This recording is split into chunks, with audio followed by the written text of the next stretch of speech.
¿Cómo están? Buenas noches, bienvenidas, bienvenidos a Periodistas. Una edición en fin de semana largo, carnavales, definiciones de la semana anterior en cuanto a ambos consejos deliberantes, y de eso vamos a tratar este programa. ¿Cómo estás, Mariana? ¿Qué tal? ¿Cómo estás, Paula? Buenas noches, feliz feriado, en casita disfrutando y acompañándonos con periodistas. Vamos a trabajar hoy el tema legislativo, vamos a tener entrevistas al respecto y vamos a empezar rápidamente a compartir la información para ver cómo quedaron definidas las autoridades en ambos legislativos, tanto en el lado de Villa María como en el lado de Villanueva. Vamos a comenzar con Villa María, contando cómo el Consejo Deliberante de Villa María, el presidente ha quedado a cargo como presidente Pablo Rosso, que lo tenemos hoy como invitado, vicepresidente primero Carlos de Falco, vicepresidente segundo Carlos Primo, que responde al bloque Vamos Villa María. Por otro lado, también compartiendo la información acerca de los bloques en sí, Julio Oyola en el bloque Hacemos por Córdoba, Carlos Cladera Hacemos por Córdoba, bloque escindido, y Karina Bruno, Vamos Villa María. Nos vamos para Villanueva, donde también, como corresponde, según la legislación vigente, se han elegido autoridades. Allí quedó como presidente Edgardo Garmendia, que viene ocupando ese mismo lugar, vicepresidenta primera Adriana Alacia, y desde la oposición se quedaron con la vicepresidencia segunda a cargo de Justina Pucci, del bloque de la Unión Cívica Radical, Juntos por el Cambio. Y finalmente también la última placa representa los bloques, representando Hacemos por Córdoba, Ángelo Valenciano, Juntos por el Cambio, UCR, Ignacio Tagni, y Sergio Mana, que también es un bloque escindido, Juntos por el Cambio, pero con la denominación Villanueva Avanza. Muy bien, y después de haber visto cómo han quedado definidas las autoridades en ambos lugares del río Talamochita, vamos a escuchar a quien resultó nuevamente electa presidenta del bloque de la oposición. Aquí en Villa María escuchamos a Karina Bruno.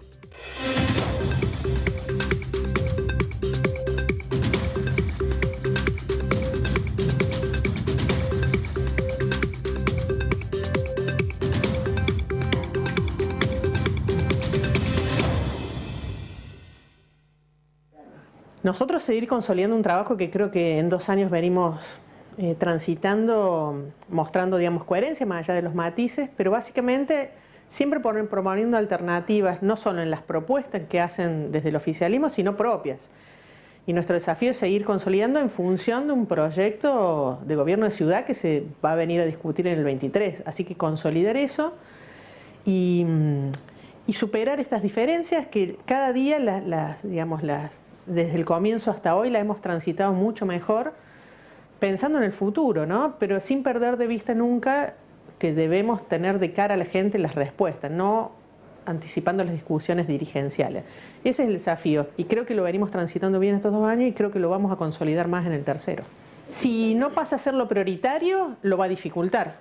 Si eso debe ser una consecuencia del trabajo cotidiano, no solo funcional sino territorial, será un aspecto más que deberá incluirse en la discusión. El problema pasa cuando eso pasa a ser lo principal en la discusión, de los dirigentes, de los espacios partidarios, de discutir candidaturas, de cómo te posicionás en función de lo que perseguís. Y nosotros perseguimos gobernar la ciudad. Y en función de eso, si vos no le ofreces a la gente cómo querés hacerlo, qué soluciones podés brindar, la discusión queda en algo muy chiquito. Entonces, si no anticipas discusiones solo individuales o dirigenciales, me parece que el camino se transita de una buena manera. Mira, yo no lo veo desde nuestro bloque que eso haya cambiado. Nosotros, al contrario, creo que como bloque de la primera minoría le hemos dado otra impronta. Hemos superado algunas cuestiones que venían mal de años anteriores. Creo que el oficialismo sí tiene una deuda muy pendiente con el deliberante en ponerlo en el lugar que corresponde, que es otro poder, y no ser un mero transmisor y ejecutor de sus decisiones, porque es lógico que represente las políticas del Ejecutivo, pero es un poder independiente que debe tomar decisiones y que debe tener también su propia agenda. Y en estos años el oficialismo solo se ha limitado a canalizar o a llevar adelante los proyectos del Ejecutivo, y eso se ve en los números de los proyectos, de las propuestas, y es abrumadora la diferencia. Nosotros ya es el segundo año que superamos por el doble de la cantidad de propuestas y de proyectos propios en contraposición al que en primer lugar lo ocupa el Ejecutivo, después nosotros, después la bancada oficialista con una diferencia enorme y al último el bloque escindido. Entonces es el oficialismo el que tiene una deuda pendiente en la institucionalidad, no solo del Consejo, sino en general de la ciudad. Nosotros la definimos en función de lo que trabajamos en la calle. Hay un montón de proyectos que a lo mejor no se conocen públicamente, pero que nosotros le hacemos la devolución a la gente. Puede haber situaciones extraordinarias de temas muy puntuales que son agendas más generales, pero lo diario, lo que trabajamos en cuanto a las calles, las situaciones de limpieza de los terrenos, de necesidad de luces, de reclamar por el riego, de reclamar por el barrio, de un montón de realidades que todos los días estamos presentando cosas y que tratamos de buscarle la solución a la gente. Y eso tiene que ver con lo que haces en la calle, no con lo que haces adentro de una oficina. Nuestro trabajo es territorial y el reflejo es el reflejo legislativo. Después tenés temas más generales que tienen que ver con agendas más amplias, pero lo importante es que vos como concejal puedas canalizar el reclamo de la gente que te lo encontrás cuando vas a la calle.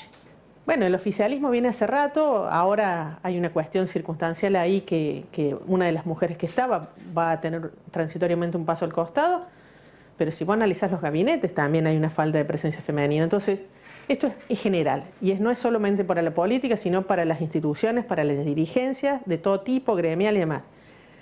Hay que llevar a la práctica lo que se proclama. Entonces, las agendas de género no son los actos del Día de la Mujer o eventos o programas, son darles espacios genuinos de participación. Ahora también hay que forzar porque la mujer no espere que le den, hay que empujar y ganarse los espacios y que sea la consecuencia de tu laburo el ocupar los lugares. No las mujeres debemos avanzar y propiciar que otras mujeres avancen. Los hombres tendrán que rendir cuenta de eso. Para mí es una cuestión de paridad y de capacidades, pero también de decisión propia de querer aspirar a lugares de mayor decisión de poder.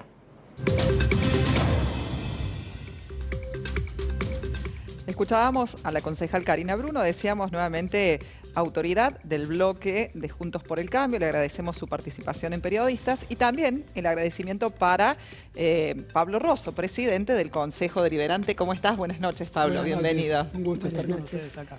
¿Qué significa volver a la gestión, digamos, legislativa después de haber estado en un espacio sumamente ejecutivo en 2 años?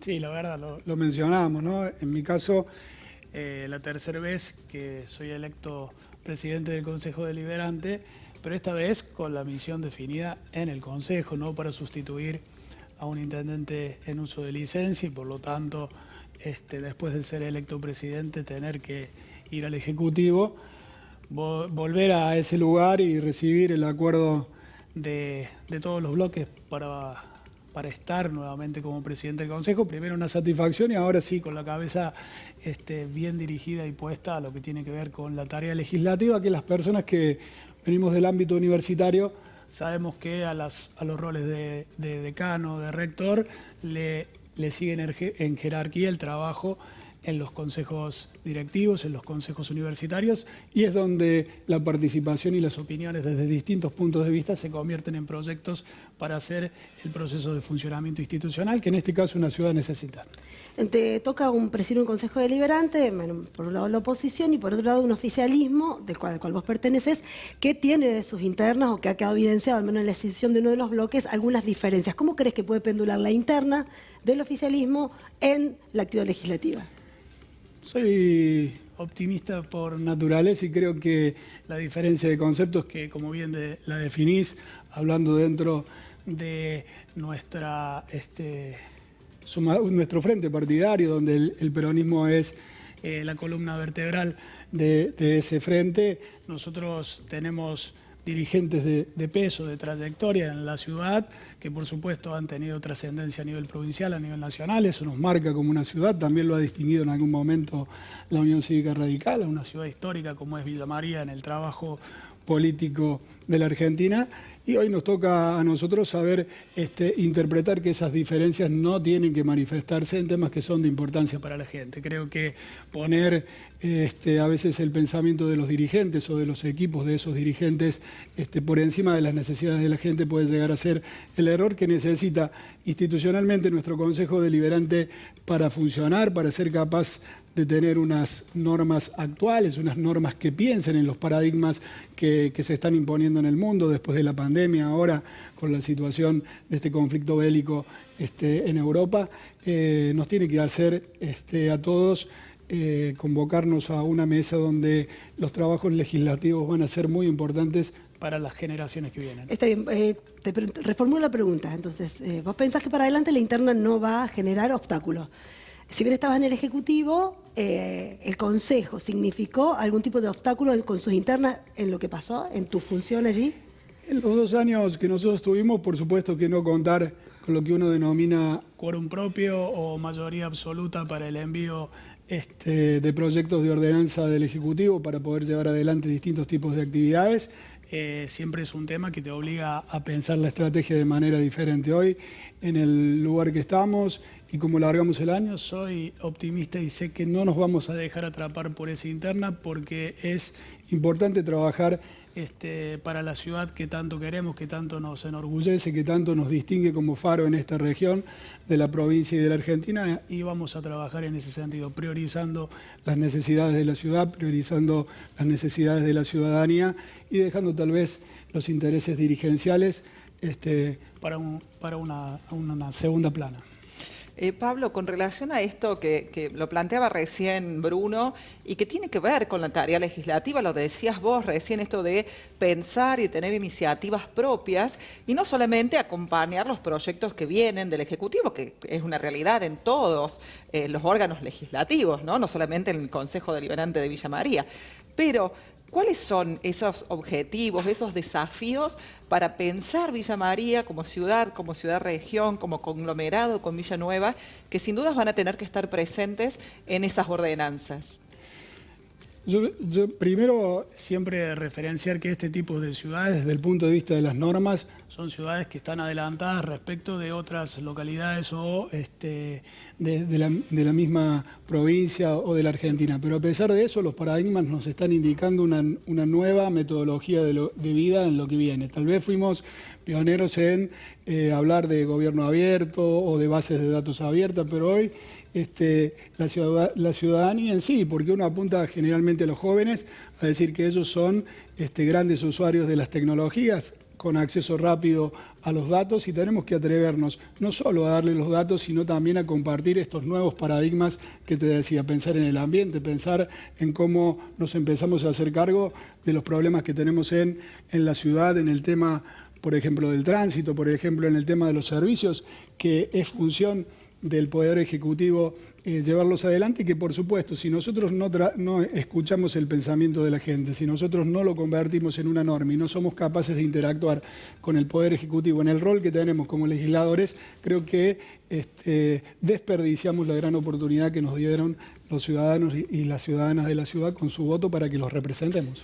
Con relación a esto, y ya que mañana se hace, digamos, la sesión donde se presenta el intendente Martín Gil, bueno, la proyección del año, ¿no? Las obras. ¿Usted nos puede adelantar algo? ¿Hay algo que ustedes ya conozcan, que han estado dialogando como parte de ese equipo?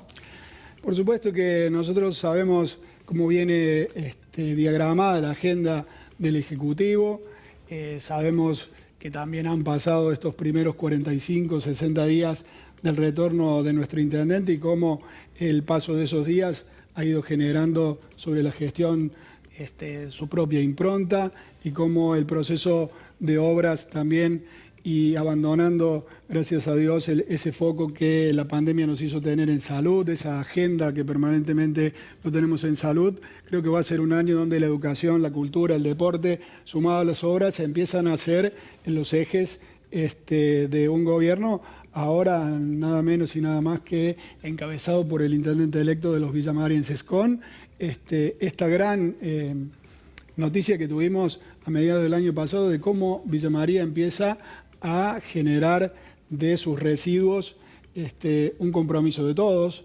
Este basural a cielo abierto que dispone la ciudad desde hace más de una veintena de años no nos tiene orgullosos y hoy se ha dado el paso para poder cambiar y eso va a tener que ser una sumatoria de acciones que arrancan en nuestra casa y terminan en la disposición final de aquellos residuos que no puedan recibir un reciclaje o puedan ser destinados a otra función. Y creo que en esa temática la modernización del Estado, el trabajo nuestro, porque el intendente va a presentar su agenda y seguramente nosotros en pocos días más, en acuerdo con los presidentes de cada uno de los bloques, también vamos a presentar la agenda legislativa. Hay un proceso de actualización de funcionamiento del Consejo Deliberante, no a través de lo normativo solamente, sino de la aplicación de herramientas que creo que nos va a facilitar no solo el trabajo puertas para adentro, sino esta interacción que buscamos permanente con la ciudadanía. Pablo, estamos ante el sucesor de Martín Gil, ¿vas a ser el candidato del 2023? Bueno, la verdad que opinar sobre eso creo que todavía falta tiempo. De esta oportunidad no voy a negar que haber estado en el Ejecutivo, haber recibido de parte de Martín ese voto de confianza durante prácticamente 2 años, un poquito menos de 2 años, me ha enriquecido en mi formación como dirigente, saliendo del ámbito académico, universitario y yendo al ámbito de la gestión, en este caso en los estados municipales. No soy una persona de demandar nada, sino de seguir proponiéndome un trabajo constante, responsable, con compromiso y con dedicación, y estoy seguro que el del partido que provenimos, del frente que logremos muchos hombres y mujeres, vamos a estar con la convicción de poder estar entre los hombres que formen parte de la discusión para el Ejecutivo o para otros lugares, y para eso vamos a seguir trabajando. Creo que me gusta andar por la calle y recibir de la gente a veces el agradecimiento, a veces el cuestionamiento y la crítica, y de eso uno va aprendiendo, y espero que sigamos aprendiendo mucho y lleguemos al 2023 todos los dirigentes en el mejor de la performance para poder iniciar una competencia electoral. ¿Pero vos querés? Todavía no me lo han propuesto y siempre... ¿Pero vos querés? Pero, claro. me voy a preparar para estar en esas condiciones. Hace 2 años ni siquiera era un objetivo en mi vida. He podido disfrutar, sufrir, comprender, ver lo que ha sido la ciudad en un contexto de pandemia. Hemos podido llevar una agenda que Martín había definido con anterioridad y la compartíamos, y hoy voy a seguir trabajando con esa agenda que lidera Martín, y ojalá pueda llegar a estar entre las personas, hombres y mujeres, que disputen esa posibilidad. Bueno, muchísimas gracias. Se nos acabó el tiempo en Periodistas. Agradecemos también Villa María Vivo, que nos acompaña en esta propuesta periodística, ¿sí? De enlazarnos, de seguir construyendo periodismo desde Villa María con temas que también, como decimos, son de la agenda urgente y nos interpelan. Así que muchísimas gracias a Andrés Ferreras, que conduce Villa María Vivo, porque reproduce esta entrevista. Gracias Pablo Rosso. ¿A qué hora es mañana? A las 10 de la mañana vamos a tener la apertura de sesiones y vamos a recibir a nuestro intendente, escuchar su mensaje y a ponernos a trabajar inmediatamente. Muchísimas gracias. Compartimos la pausa, volvemos con el editorial.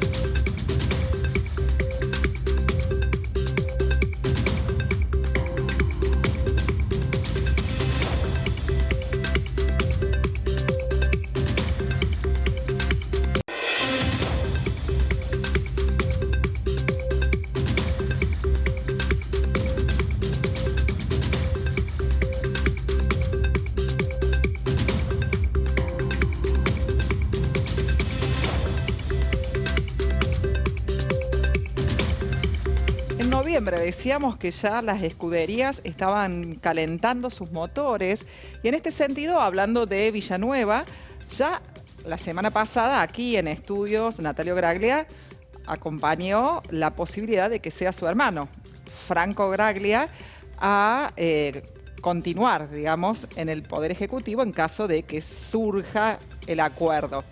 Por eso es que también, además de Franco Graglia, están midiendo a otras posibles personas, hombres y mujeres de Villanueva. Por ejemplo, uno de ellos es Guillermo Ayaza, que es el secretario y hombre de confianza de Natalio. Por otro lado, y pensando en mujeres de ese mismo núcleo duro de Graglia, está Celeste Escarafía, también la concejal Gisela Zanini, la secretaria de Cultura y Educación, Marcela Unzueta, que tiene una muy buena gestión vinculada a la actividad cultural. Y por otro lado, también decíamos, está este acuerdo con Marcelo Frosasco. Marcelo Frosasco, presidente del Consejo de Seguridad Deportiva de la provincia de Córdoba, había manifestado hace un tiempo que por el momento a él no le interesaba encabezar la lista como candidato a intendente en Villanueva.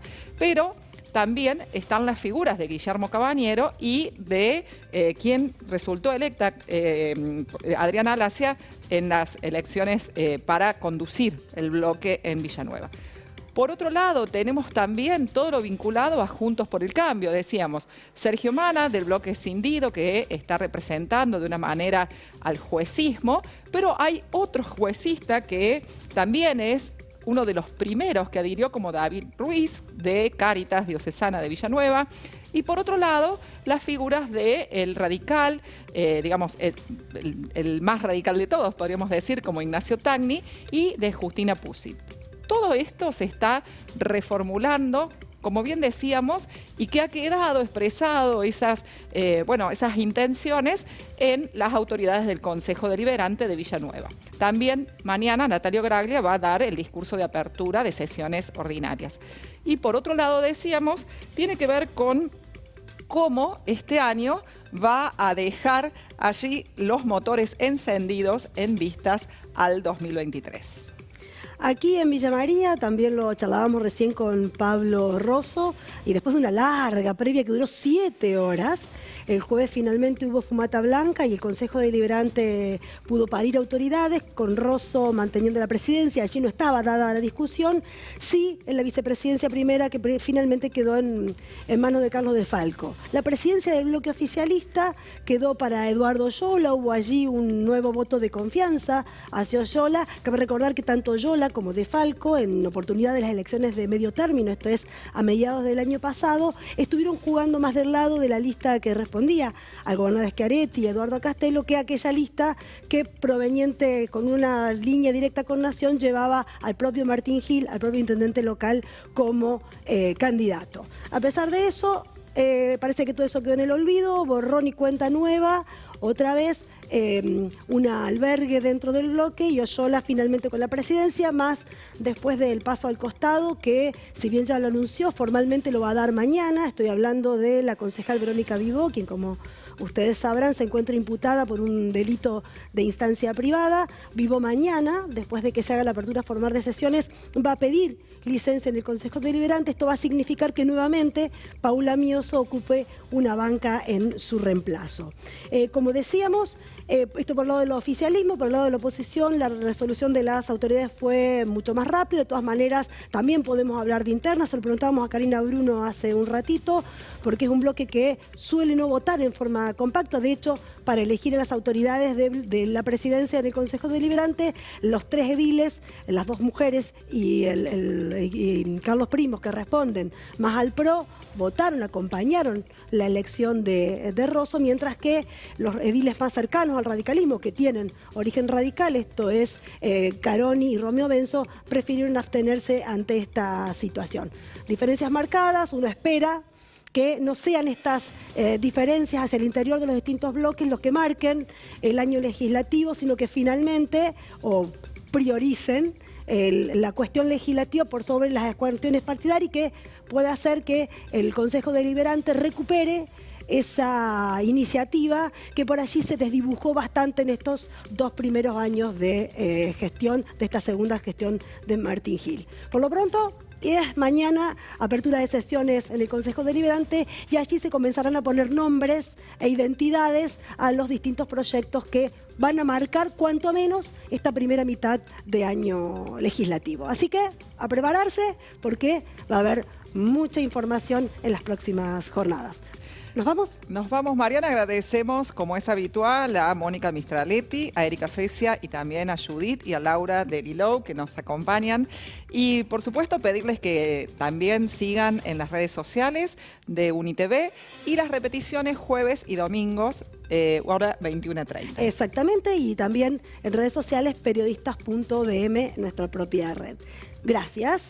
Sigan disfrutando de este lindo feriado, que todavía nos queda un día más de descanso y después a prepararse, porque quienes todavía no lo hicieron van a tener que colgar las mochilas al hombro porque llegó el momento de volver a las aulas. Así es. Muchas gracias.